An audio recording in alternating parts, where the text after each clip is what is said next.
Wow, আজকে drone বর্ষিতে আমার একটা খুব বড় মাছ ধরা পড়েছে। এটাকে আমি তেলে ভেজে পুরোটাই খেয়ে ফেলবো।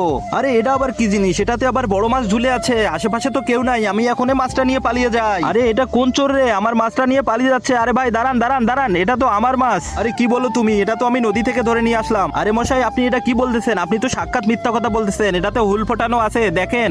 আরে সত্যি তো তোমার কথা, এটাতে হুল ফোটানো আছে। আরে মাছটার ভিতরে কি যেন দেখা যাচ্ছে, একটু ভালো করে দেখেন তো। আরে মিয়া কি বলো তুমি? মাছের ভিতরে কি আবার থাকবে? দেখি তো। আরে কাপড়ের মতো কি যেন লাগতেছে। আরে তোমার কথা সত্যি তো, মাছের ভিতরে লাল কাপড়ে এটা কি? আরে এটা তো একটা দেখতেছি চাবি। আচ্ছা ঠিক আছে, চলো একটা মুরব্বি আছে, ওখানে গিয়ে চাবিটা দেখাই। বন্ধুরা, এই ছোট্ট বাচ্চাটিকে যদি সত্যিই তোমার কিউট মনে হয়ে থাকে, তাহলে অবশ্যই ভিডিওটিকে লাইক, চ্যানেলটিকে সাবস্ক্রাইব করে তোমার সুন্দর নামটি কমেন্টে লিখে যাও।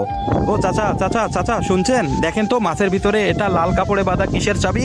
আরে কি বলো বাপু, মাছের ভিতরে চাবি মানে? ঠিক আছে তোমরা যাও, এটা ভালো লক্ষণ নয়। চাচা, আমরা তো এই মাছের ভিতরে এই চাবিটা পেয়েছি, ভালো লক্ষণ নয়। তার মানে কি? তারপর কি হলো?